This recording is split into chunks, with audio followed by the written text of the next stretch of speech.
It's been called an army of thieves and cutthroats. I had gotten in some trouble back in the States. A band of hired killers. I was in the Australian Army and I was kicked out. But from the burning sands of northern Africa to the jungles of South America. Whenever the odds are long and the battle fierce, the French Foreign Legion has been called into action. I think they are more disposable. They are ready for death.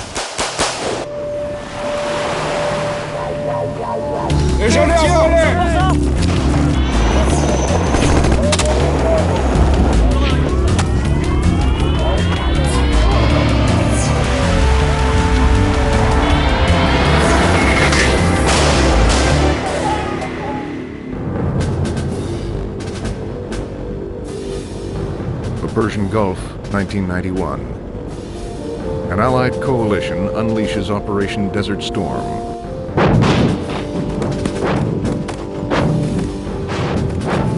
American forces lead the assault.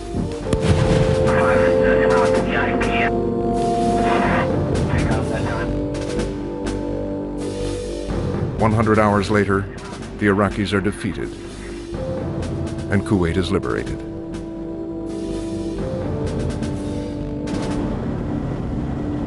Over 30 nations came together to form the coalition. But one band of soldiers stood apart. The French Foreign Legion. A regiment shrouded in secrecy and littered with mystique. They shouldered a heavy burden. Guard the coalition's left flank from counterattack. General Norman Schwarzkopf commanded the Allied coalition. The Legion did a great job. They had the mobility that was required for that kind of an operation. A lot of people said when we proposed the operation in the first place, if we'd bogged down in the sand or we'd hit the rocks or something like that. They didn't at all. So that was really the ideal role for them.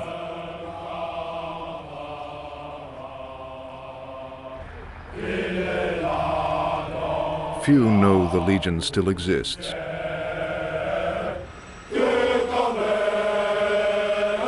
Even fewer have been inside. Since its inception nearly 2 centuries ago, the Legion goes where a legionnaire is most needed. They're part of the regular French army. But no one holding a French passport is allowed to join. Only foreigners can enlist. And once you're in, you may not make it out.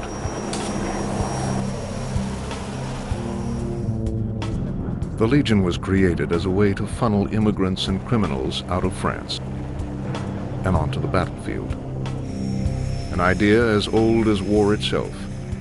Mercenaries who'll fight for profit, whatever the cost. In a quiet town in the northeastern United States, Thomas Kadish goes about his daily routine.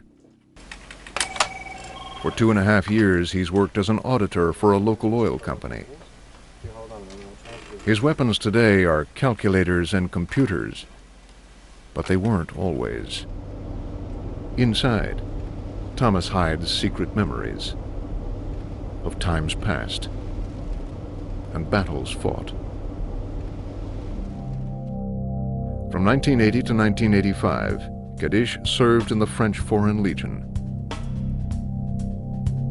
By the time he joined, he'd already spent 4.5 years in the U.S. Marine Corps. When being one of the few and the proud lost its edge, he went looking for something more adventurous. When I joined the Legion, I didn't know whether or not I'd lived through the 5 years. My goal was to be a mercenary. Life expectancy of a mercenary isn't very high. I figured my life expectancy as a legionnaire would be about the same. Today, more than 8,000 men from over 130 countries serve in the French Foreign Legion. Chinese, British, Australians, Finns, Americans. Colonel Bouquin is the commander of the Legion's elite 2nd Parachute Regiment. There's only one difference between the French Foreign Legion and the rest of the French Army.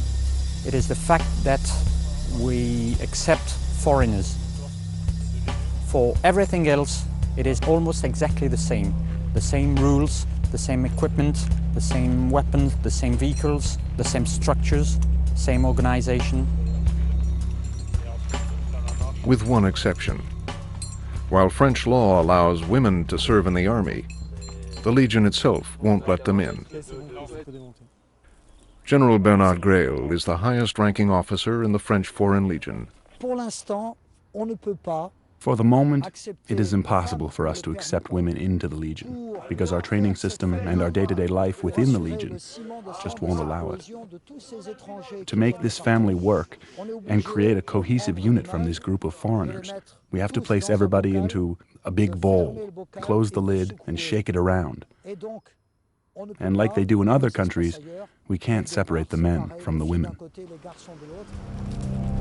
Each man is here by his own choice. Formation par groupe successif en avant. Some are on the run. Others seek a challenge. Most crave adventure and hear the calling of the warrior. If you're going to join an army, you don't want to spend all your time in garrison. You don't want to waste your time training and training and training and never getting a chance to use it. If you join the Legion, more likely than not, you're going to go to combat.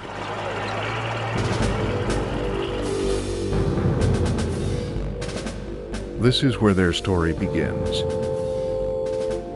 Paris, Fort de Nogent, the entry point into the Legion. Millions of men have passed through these gates into a dark and secretive world where only 1 in 12 is accepted. A fierce competition to be one of the chosen few. It's the only institution of its kind in the world. The only one that gives a man a second chance. Whatever the reason, if the man wants to shed his old skin, leave behind his entire life, he can come to us and start over, be reborn in a way, without a lot of questions about his past. The point is that when everything is all right for you in your life, you don't get the ID to join the French Foreign Legion. Only people who had some kinds of failure in their life get the ID to join the Legion. That's to say that they had a problem. Not everyone comes with baggage, but some do. 28-year-old Randolph Clark was rejected by the U.S. military. He discovered the Legion on the internet. 2 months later, he arrived in Paris. When I was around 18, 19, I had gotten in some trouble back in the States. And kind of sailed around a bit, went to college. I decided that I needed to make something happen. The Legion offers every recruit a fresh start and a new identity if he chooses. A guy who was speaking in broken English said, wait here, and somebody else came in who spoke English much better and said, why do you want to join the Legion? So I told him why I wanted to join the Legion, and he looked at my passport and he said, wait here, and about 5 minutes later he came back with a piece of paper with a different name typed on it, and he said, sign this, your name is now Jeffrey Keith. Under their new name, they sign a 5-year contract that promises a rendezvous with danger. From this moment, a recruit begins a new life, whether he's looking ahead or over his shoulder. If he chooses to shun his past, it won't get through the front gate. Colonel Mishka Yakolev. The idea is that, in effect, we'll sign the contract under fake identity, and that is anonymat. So you got diplomas. We create a disconnect between the you were as a civilian before and who you are now as a legionnaire. So someone who's looking for you, you're not there anymore. You've left this planet. The new recruits get shipped south, down to the outskirts of Marseille, in the town of Aubagne. Here they undergo 3 weeks of rigorous testing. Those who make the cut face a tougher ordeal. 16 weeks of basic training in southwestern France at the garrison of Castelnaudary.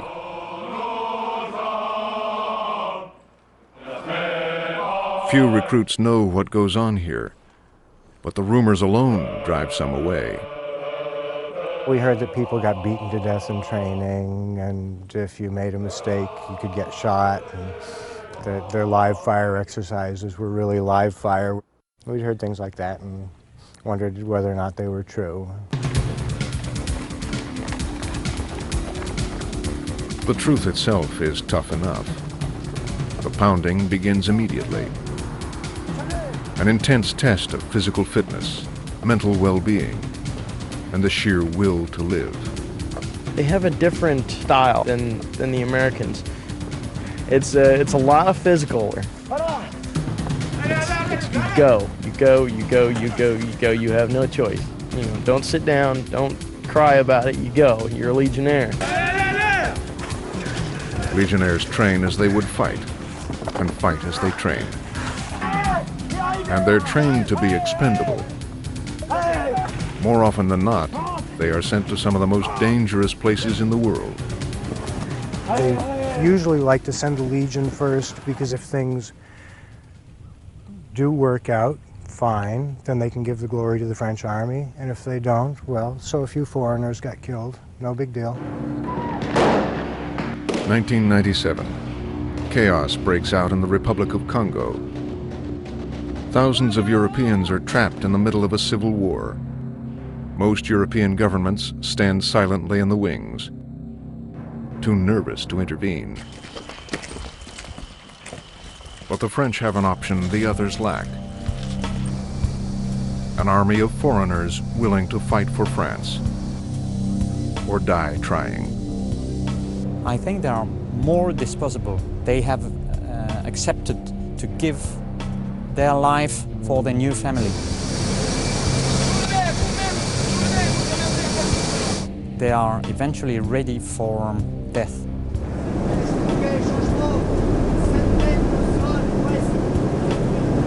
The Legion deploys 600 commandos from the 2nd Paratroop Regiment.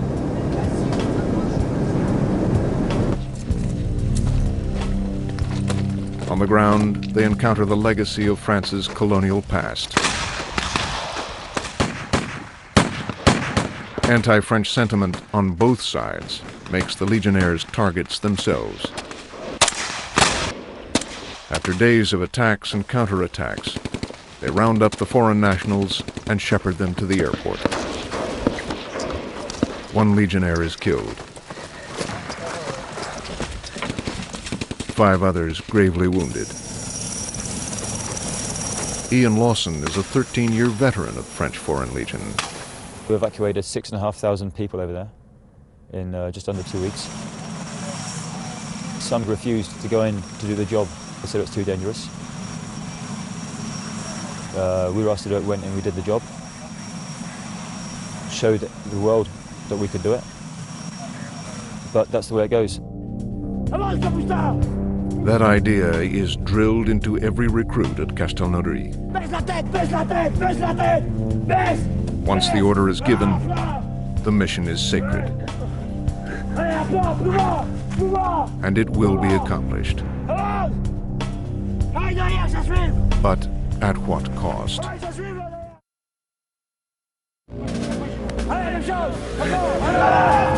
After a few weeks of basic training, recruits break into smaller units and travel to camps outside Castelnaudary. A 20-minute drive to the north is a secluded French Foreign Legion installation known as the Farm. The recruits suffer together as a team. The training methods aren't sophisticated. Exposure to cold, not enough food, not enough sleep. Being an American, I was used to eating a normal breakfast. Breakfast in the Legion is a small piece of bread and a cup of coffee. And you don't get to eat anything until about 9 or 10 o'clock in the morning. You're always running a food deficit, so you're starving to death constantly cold. When the Legion was created in the early 1800s, it quickly gained a reputation as a band of gritty loners and rebels, molded together into a single warrior unit. They fought around the world, from Mexico to Morocco. Along the way, they developed a fierce pride and a set of grim traditions. One is known as march or die. When the Legion was in the desert, they would march places together, and if you lagged behind, there were always rebels hiding, watching your every movement, waiting to kill that lone, weak person. So if you didn't march, you died. Soon enough, some are desperate to stop. A handful desert every year.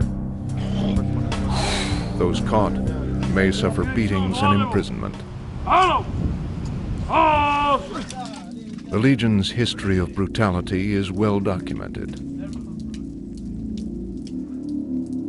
but also well hidden. It's about teamwork, an esprit de corps, to create the kind of soldiers who'll stick together in the face of anything. The Legion has a motto, Legio Patria Nostra. The Legion is our homeland. You give up all your ties to everything else and you swear allegiance to the Legion. The force of the Legion is that we are all here, united for the same cause. Different cultures, different traditions, different religions, different colors, and different mentalities.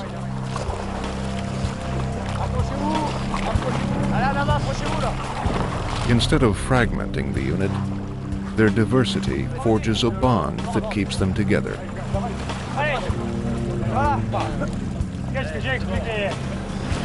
After a while, nationalities fade away. It's first month, you're an American. But after a while, once we get to know your comrades, then that fades away. You're no longer an American. Since the Legion has 100-odd nationalities serving, it can draw on the experience of just about every nation in the world.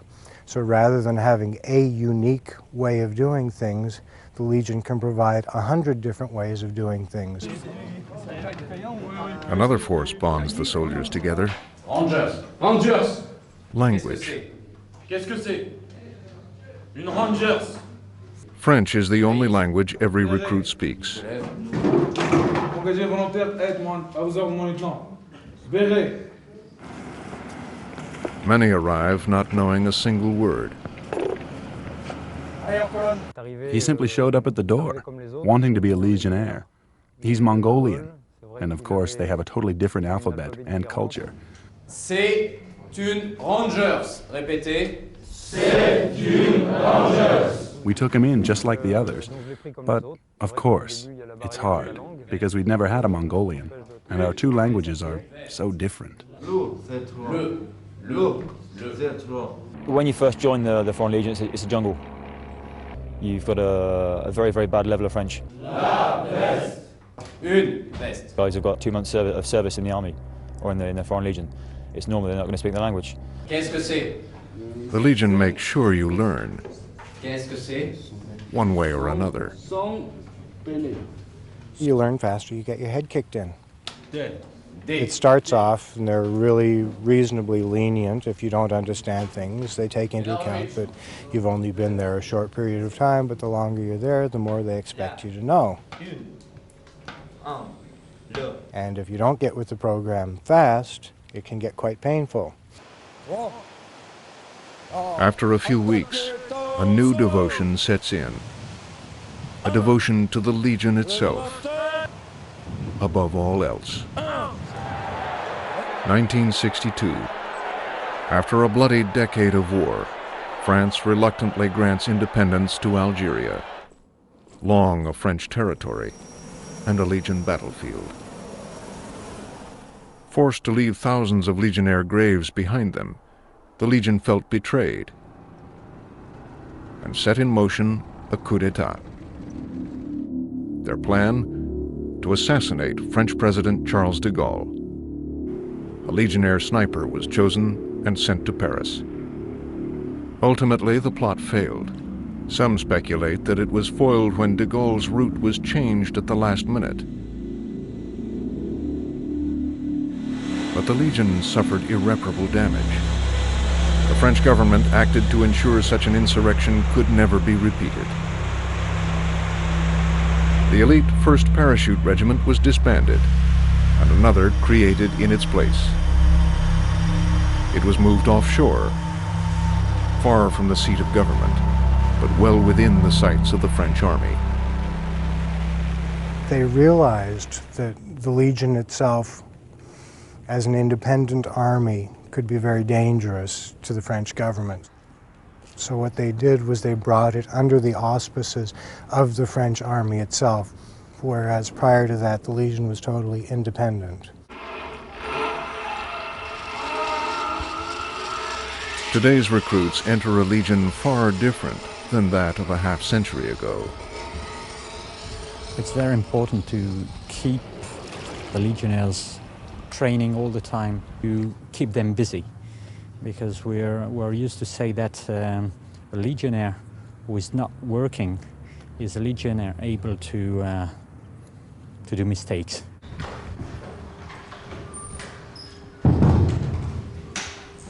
Discipline, dedication, and loyalty are the order of the day.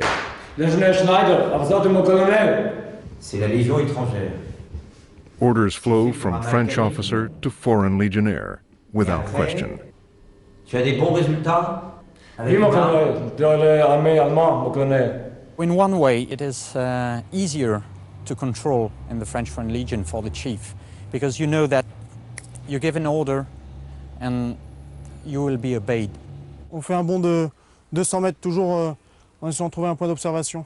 When a guy asks to move a mountain, the colonel turns around and says, right, tomorrow I move that, we will do it because he said to do it. It's not blind brainwashing. It's if he says that it can be done, well, okay, fine, it can be done.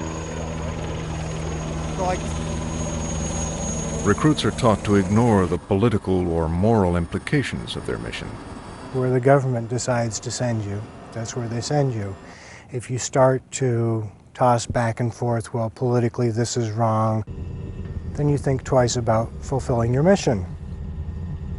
Then you lose that edge that you had. They are looking for a family, they are looking for a place where they have a specific job, where they get orders, where they don't have to think, where they just have to obey, and they are looking for some kind of security in this new place they have chosen for their life. For those who keep going, a proud moment awaits at the finish line. After 1 month of basic training, the recruits are considered Legionnaires, fit to wear the képi blanc, the Legion's trademark white hat.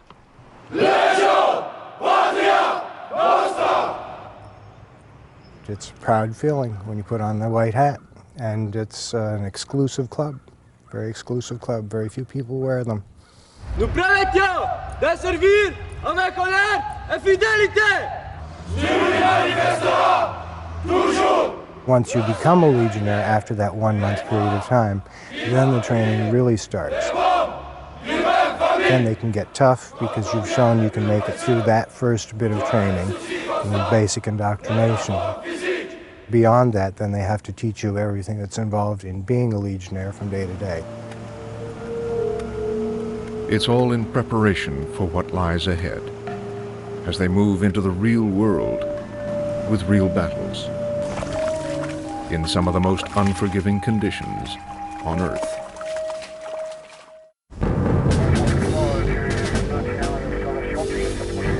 For almost 2 centuries, the desert has been a battleground for the French Foreign Legion. Chad, Tunisia, Morocco, the great garrisons of the African dunes.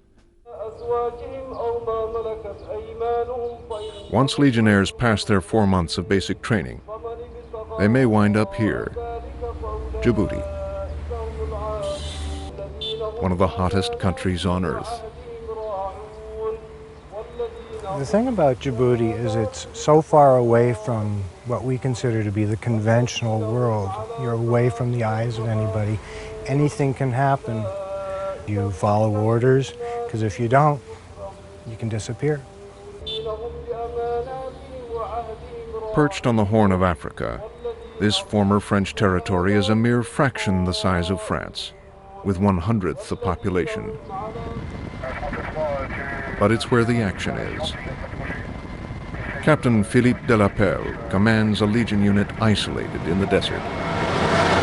It is a very good place for us because it is close from Somalia, Ethiopia, Eritrea, places which are quite dangerous. The Legion has come at the request of the Djibouti government to guard the borders and thwart terrorists looking for a new home. 11, 12, 13 en avant. Direction, plein ouest, pointe à atteindre, entrée ouest de Tadjoura. Itinéraire. It's difficult, dangerous work. Out here they have a saying. 12, 12, ici 10, parlez. Only 3 things can live in this desert: snakes, scorpions, and French Legionnaires. To learn how to survive in these extreme conditions, new Legionnaires hit the beach at Arta Plage,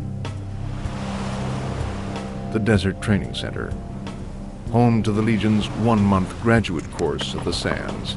I think training in the desert is very important for us. The French soldiers are numerous in Africa, and we have to know the specific conditions of fighting in desert. It's a very good school for us to be here in Djibouti. Allez, suivant. Allez, regarde. Regarde. Voilà derrière. Regarde. Regarde. Regarde. Gauche droite. Gauche droite.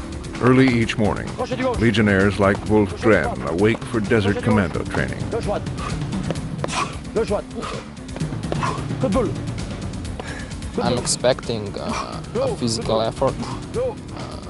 I want to find out how much I'm capable, mentally and physically.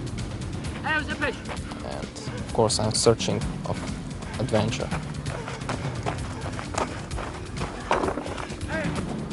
Even at 6 a.m., the mercury climbs above 100 degrees.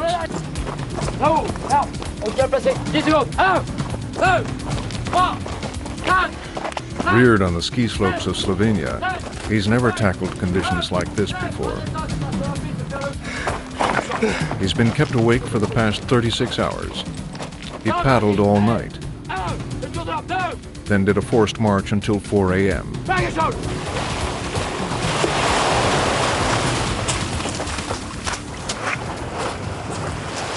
It's difficult to prepare for a challenge like this. It's one time, it's the last, I hope. Legionnaires pride themselves on their camaraderie, but they also learn to function as an army of one. Like all elite units, they master hand-to-hand combat, using whatever's available. The subtleties of the knife and the garrote. We're not special force. I think that is where we have an advantage. It's not exactly training, it's specifically knowing how to do things. The Legion has something else, a certain capability to withstand hardship and duress. The Legion is self-sufficient anywhere. The American military, when they go in, if they don't have it with them, they're at a loss. We're so used to dealing with, making do with nothing, that we take what we need, water and ammo.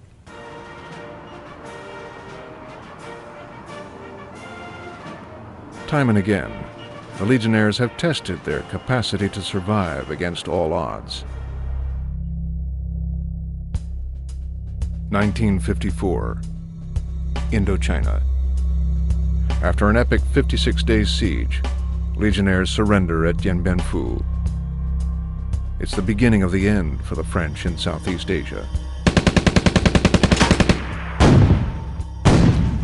After nearly a decade of war, 10,000 Legionnaires have perished. But for those who fought on against overwhelming odds, it was a part of something ingrained into every Legionnaire, the notion they would rather die than surrender. He wants to give absolutely everything to the Legion. In the worst battle situations, that's where a Legionnaire truly shows himself. In the last century, over 30,000 Legionnaires have died in combat, a casualty rate of 1 in 10. This is the mainstay of their grim legacy. A Legionnaire knows that one day or another, without wishing it, he may not come back from a mission. I think that they all have this understanding.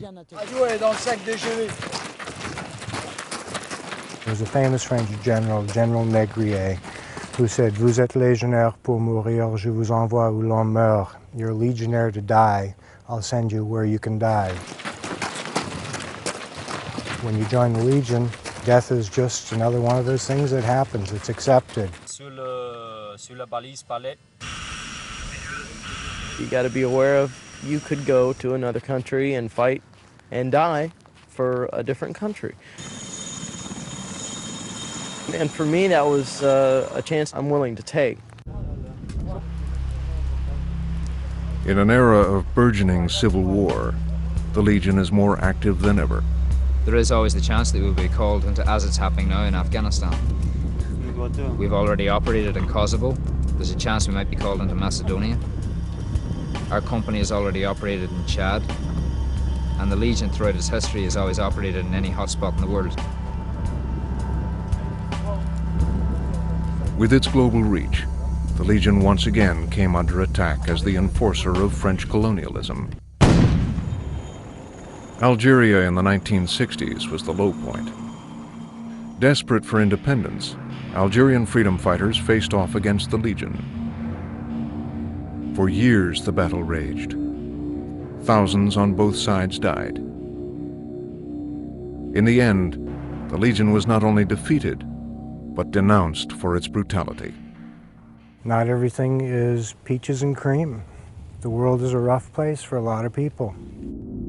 Just because things are cushy here in America for most people doesn't mean that that's what they are elsewhere in the world.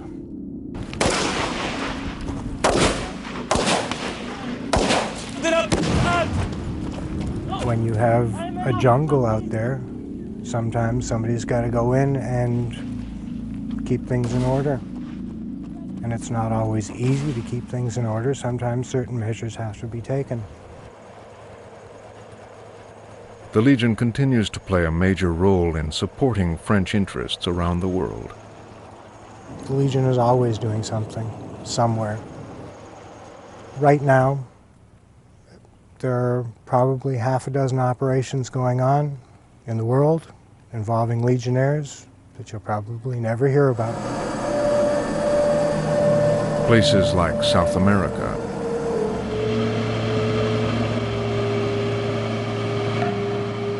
where Legionnaires come face to face with the hidden dangers of the Amazon.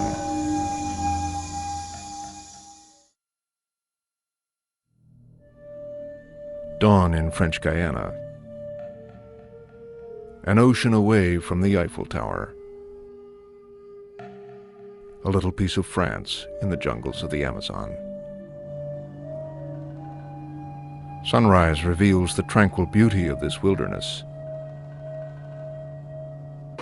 And something else. This is Camp Zutz, jungle training, Foreign Legion style. Bon, c'est bon. Ok, le bras, ok, saute, bien. Allez, gauche, à gauche. Armies from around the world come here to train. Only the Legionnaires keep coming back. Fergal Keating is a jungle warfare specialist, nearing the end of his second 5-year contract. He's come here to pass on all he knows about survival and combat under extreme conditions. How hard is it here in the jungle at the center? It will depend on the attitude of the student, if he's strong-minded. The jungle is where the strong become weak and the weak become strong. It's a very good test of character builder. As in real combat, there's no safety net here. Accidents are just another part of Legionnaire life. If you train hard, there are a few casualties. It's a real risk. And if you die, well, that's one of those unfortunate aspects of training.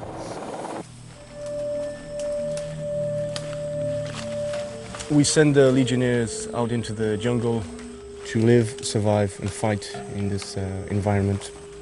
Basically, they will have to live off the land.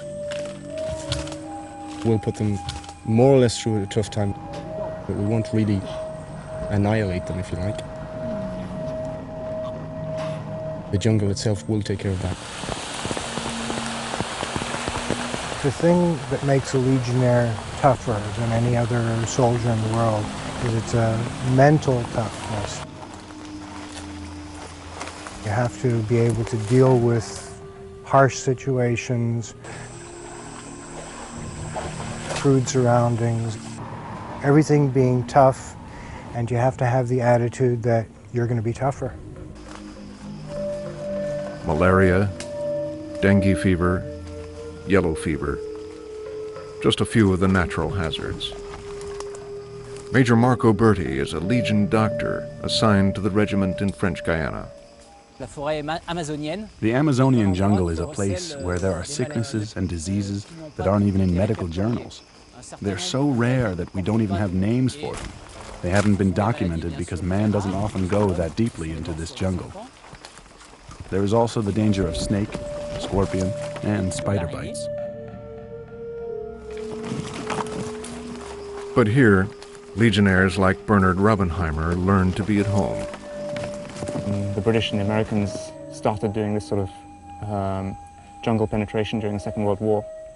I think we're one of the last military units that keeps up this trade of being able to send a platoon into the jungle completely autonomously for 2, 3, 4 weeks. Kitted out as we are at the moment, we could survive. We've got enough food and ammunition for perhaps 48 hours in the jungle.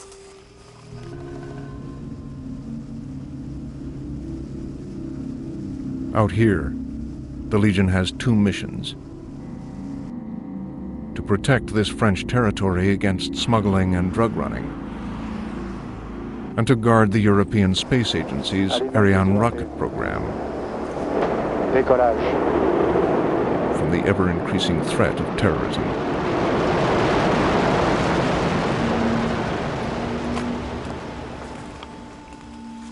Our company in particular has the ability to go pretty well anywhere in the jungle. So the regiment has a serious role in guarding the site and just keeping a military presence. As recent events have shown us, terrorists could attack anywhere.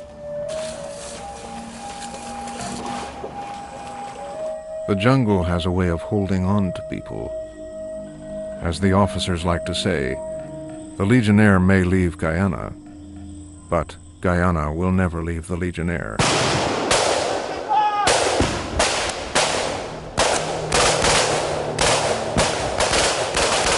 He will get out of the jungle after 3 weeks of an operation. He will be a changed man. Just to say that, he will be a very changed man. Protect the goal! Protect the force! Protect the wall!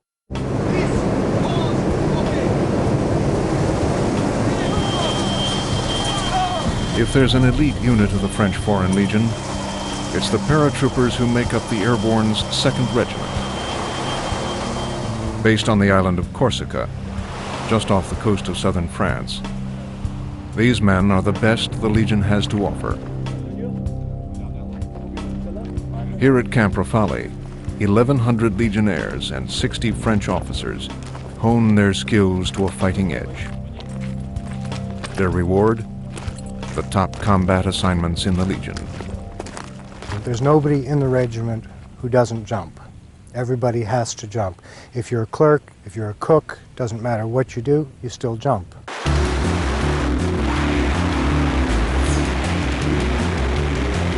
They jump in all kinds of conditions and terrain, even in full gear, at night, far out to sea. Paddy Malone has been at it with the Legion for the past 18 years. Not an easy life. It's not, it's not a pushover thing. We're soldiers, professional soldiers, trained to do a professional job. The action begins at 15,000 feet, and the training ensures they'll be ready when the real battles come. With hundreds of jumps to their credit, they're the masters of free fall. I would compare us to any other parachute regiment in the world. We can keep up with them, no problem. Rapid insertion is the backbone of special operations, like those conducted in the world's war on terror.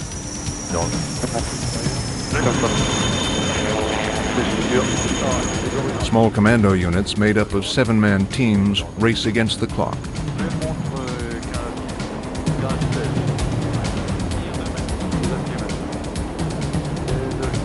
From insertion to extraction, they have only 11 minutes to complete their mission. The key is to be swift,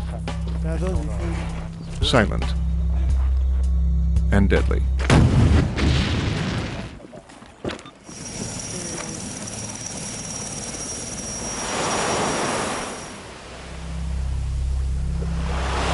One of our strongest points is we can go in any situation and we'll always come out, always come out on top. We can adapt to any situation, anything. Or go into the mountains or go on the plains, we don't care. Just go in there and get it done, and go in there and get the job done. To prove our reputation, to prove that we are what we are and we can do what we do, That we are as good as people say we are. Today's Legionnaire may be technologically superior to his predecessor, but both share a common origin. Inside, the Legionnaires are the same they were 50, 100 years ago. When they joined, they learned to build an armor. Outside, they are really strong men, good warriors,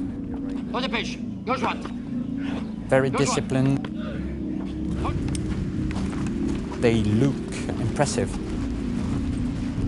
But each of them has a hidden face. No matter their reason for joining, their willingness to face death makes them the perfect soldiers. When he enlists, a Legionnaire puts his fate in his commander's hands. No questions asked. If we get sent somewhere to fight, either we finish it or we stay. Basically, the French army's got no scruples whatsoever to send us to places where you die. Because we're foreigners. Serving under the banner of the United Nations hasn't thrown off their stride. In 1993, we're in Sarajevo. We had to wear the berry blue. There was a big discussion, should the Foreign Legion wear a berry blue?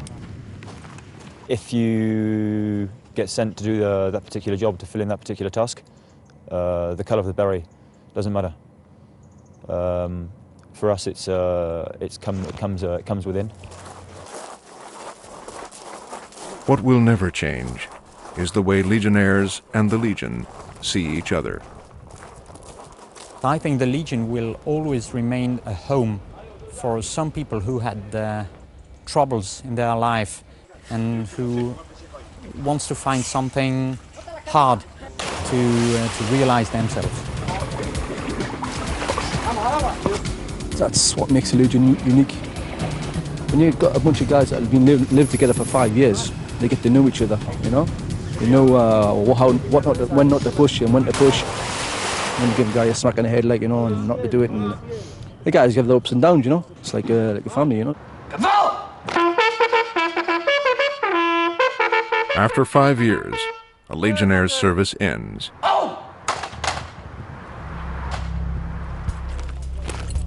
Chances are, he's gone through combat. If so, odds are 1 in 10 he didn't make it out alive. If he survives combat and serves out his contract, he's free to leave.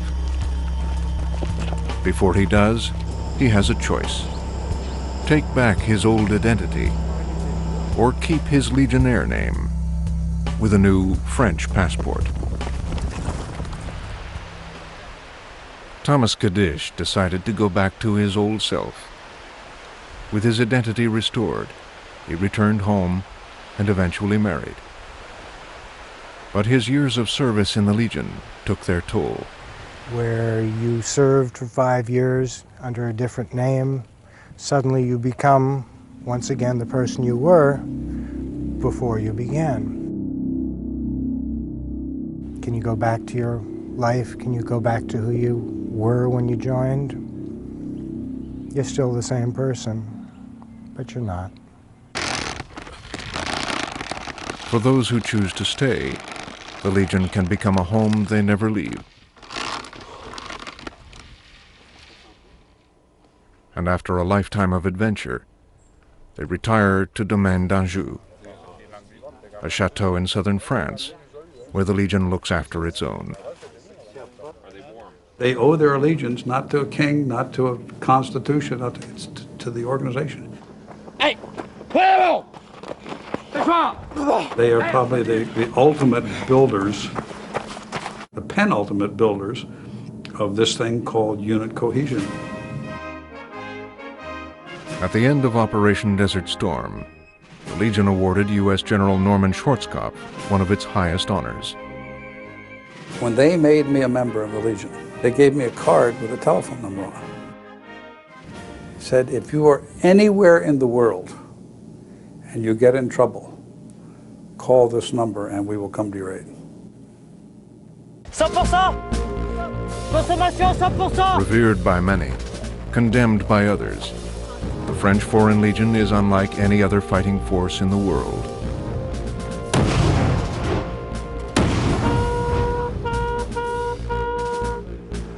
An army within an army. A depository for the world's misfits, adventurers, and romantics.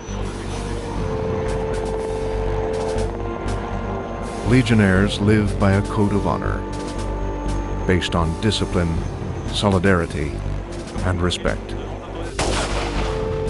They fight for France, but swear allegiance only to each other.